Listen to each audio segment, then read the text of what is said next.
was December 27th. I was in bed with a fever. Yet I felt more elated than ill. Something about the consciousness I was swimming in, living in, being in, seemed strangely familiar. As if my vision were coming into focus after a lifetime of double images. Of the calm reasoning guidance, the voice I heard speaking to me, I am not sure I would have made it through that stage. But someone, or something, was happening. It was helping me along, identifying itself as part of me that I had forgotten, an eternal part. I am a spirit being in the eternal fields of light. It said,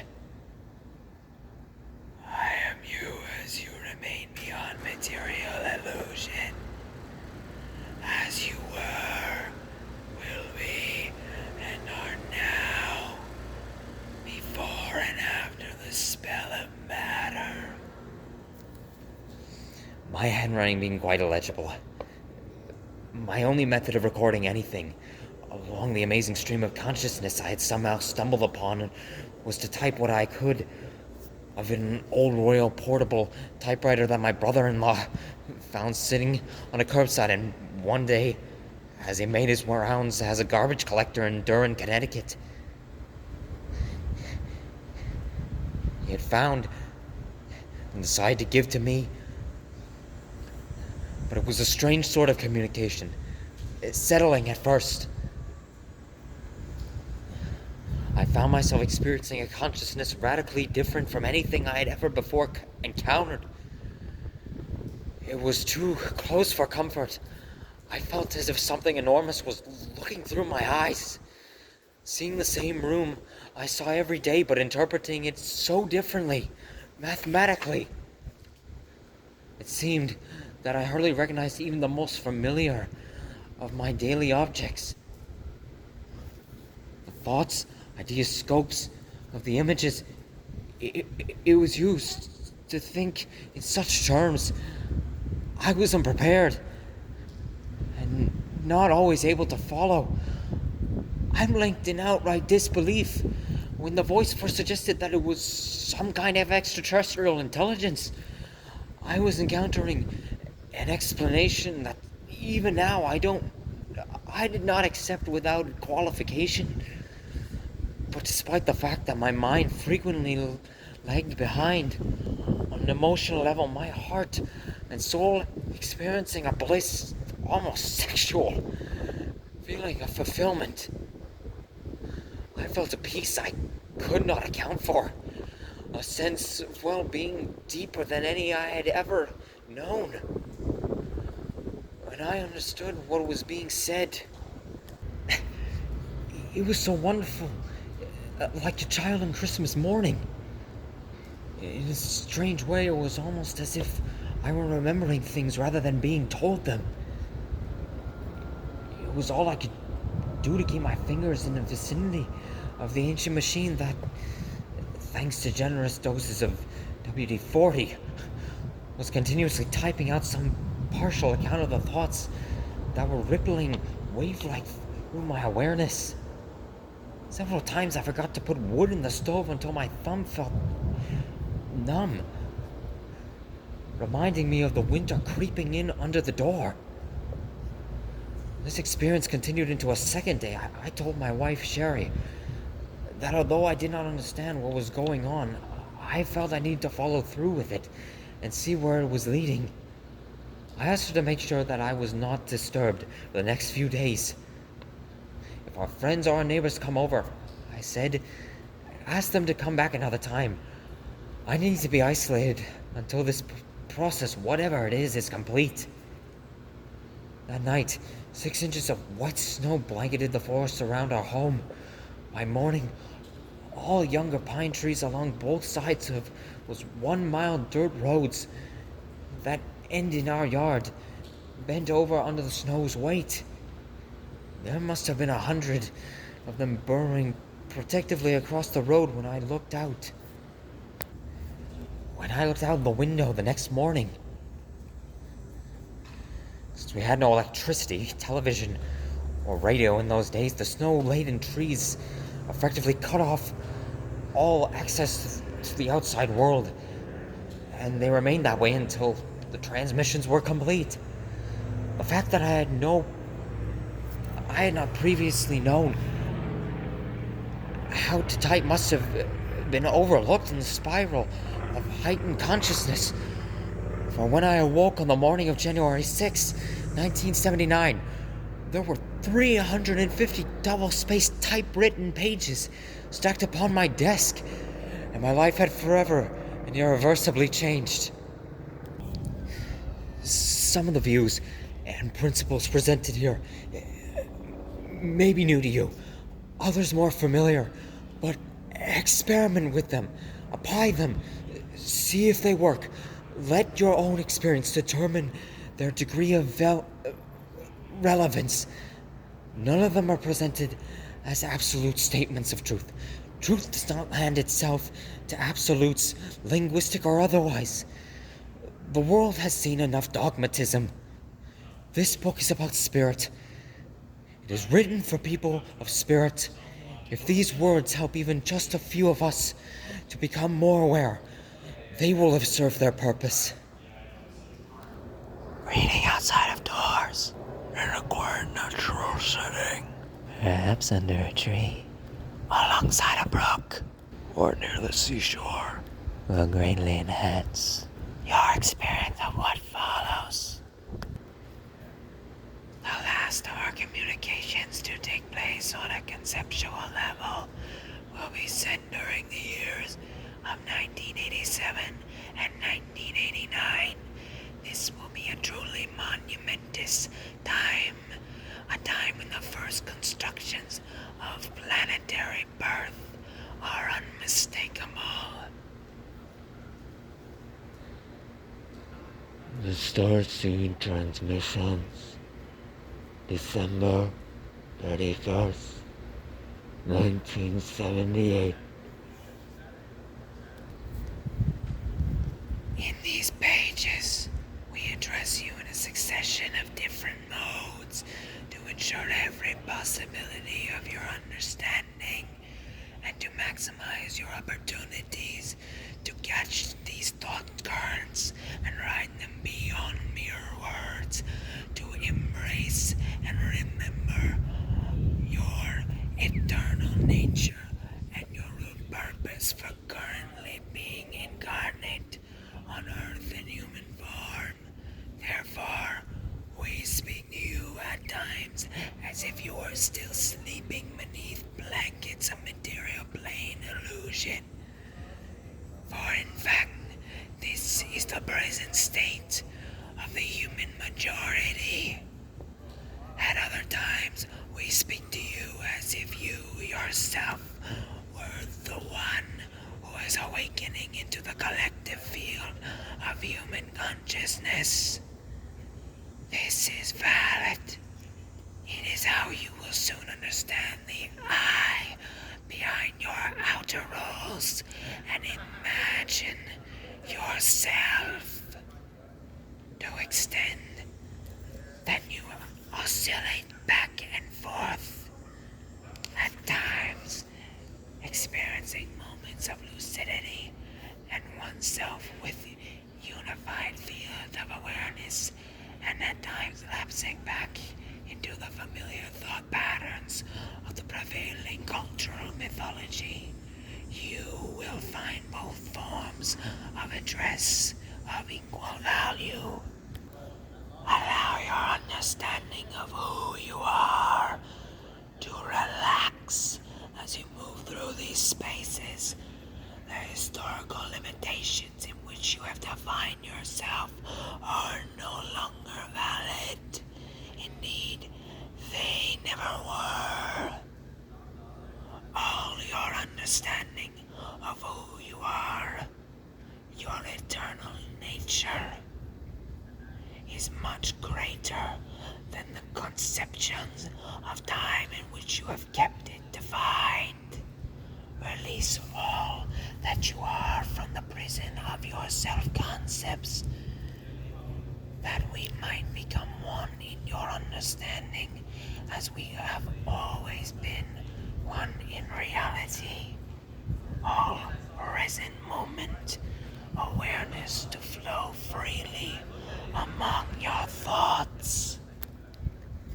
You have created your body as a terrestrial terminal for the habituation of eternal awareness. You have designed eyes to interpret a portion of your energy spectrum and ears to interpret another. You have created 5 senses to have a window into these times upon this world that, biologically clothed, you might better motion and interact with these physical dimensions. You can no longer afford to sleep in this illusion of this culture, allowing the wounds of sensory input to confuse your sense of being with the information you receive. The times you live in require the action and activation of the full range of your eternal capacities.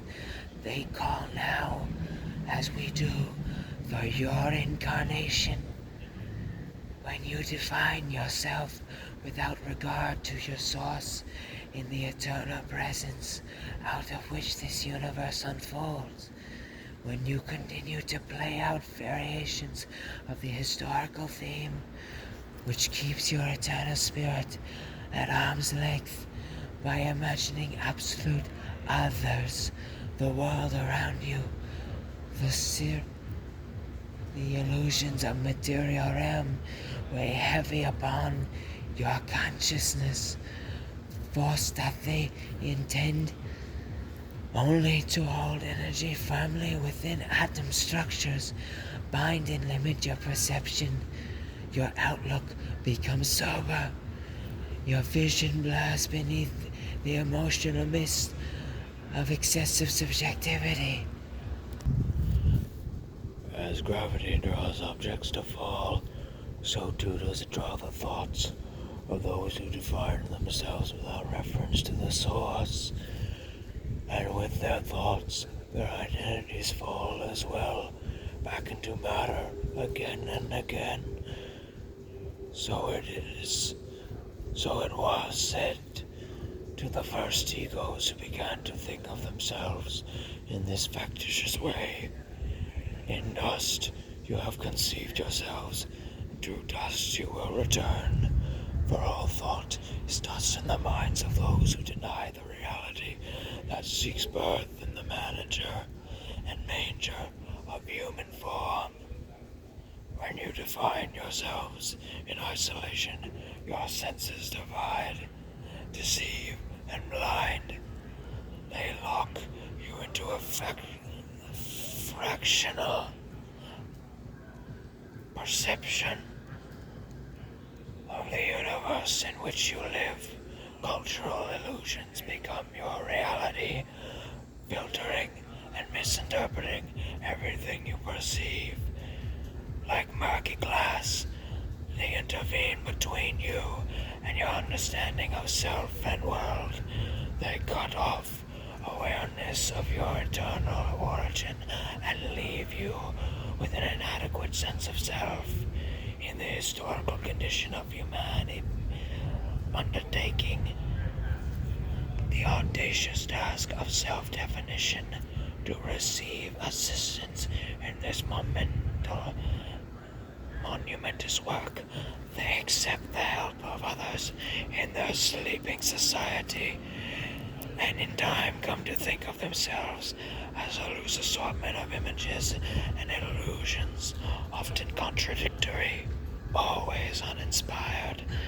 The vibrance of their eternal presence is blocked by ancestral preconceptions that they have not known fundamental change since their forebears huddled in the hollows of ancient hills.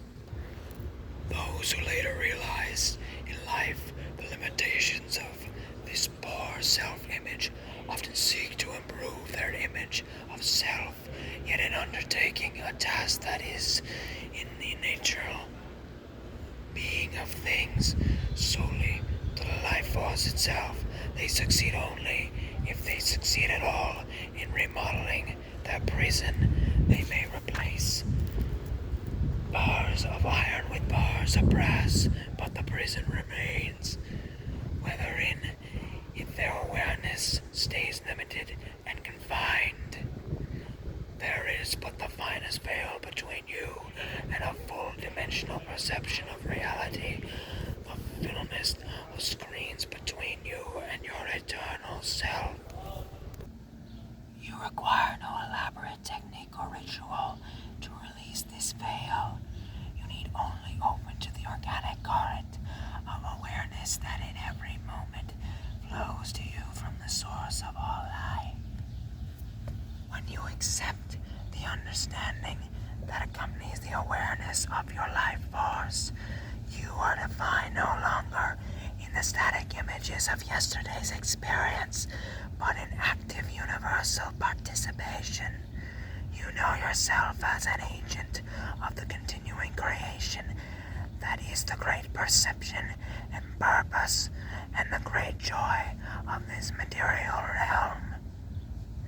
Though opening to life force awareness is as easy as relaxation, deliberation is needed to sustain such openness in a society where subconscious patterns continuously beckon you back into their familiar habits. Yet if your love for reality is sufficiently strong, such deliberation is not difficult. Nothing can stop those whose hearts burn with genuine passion for the truth, and the truth you will discover is worth your passion, for the awareness that accompanies the current of your life is an eternal awareness. It is the awareness of your spirit. The self-understanding you receive in the experience of your eternal spirit is living, fluid, organic. You are the creator of all you serve. You know your body as a system of exquisite biological circuitry designed to project your vision into this material world and bring your awareness into sharp and immediate environmental focus. You know yourself as an expression of universal being, as a cell in the terrestrial body of the One, whose consciousness is now awakening in the human family, a consciousness that is ultimately and beautifully your own. One being is the source of all creatures. The life of that being shines through the multiple prisms of diverse worlds, refracting, reflecting, becoming the many, yet remaining everyone in essence, like the colors of a spectrum or the cells of a body. The distinction between you and this being is not absolute, but organic. Like the distinction between these leaves on a tree, or the distinction between notes that contribute to the harmonies of a song. Behind your individuality, beneath your cultural images of self, that being is who you are. We bring you these transmissions that you might come to live once again as we do, in full consciousness of your source. All that stands between you and awareness of the being at the source of life can be realized as easily as a sigh. Even now, you are but a breath away from the subtle perceptual shift that allows your identity to be transformed from solitary individual to the source of every individual, from the object of attention to the very flow of attention itself, from the contents of consciousness to the awareness that brings all content to light. When you know yourself in this way, you recognize the others of your kind. You perceive us. We communicate. As you communicate, our communication flows like continuum, you recognize yourself in us. You awaken to awareness of your common source. We beings consciously inhabiting the universal presence in the fields of space and time, we individualize qualities of the same being we share with you, even as you have also individualized other qualities of that being, though not all of us have chosen, as you have chosen, to dress in human form. Still, we are your family within time, your sisters, your brothers. Beyond time, we are one. We are a voyagers, spirit beings in the eternal fields of light. Yet we are you yourselves, as you would have been had you not crumbled to the spell of matter. We are you, as you remain beyond material illusion, addressing in these pages a sleeping mark of ourselves, that you might awaken and know this awareness of your own. We would shine the light upon the reality of your presence from behind you, from above you, from beneath you. That at last you might recognize the light within you and awaken. There is only one who sleeps, though that one sleeps beneath 5 billion fairy blankets of human illusion, and there is but one who awakens, and awakening wears the blankets of former illusion as transformed robes of luminous biology.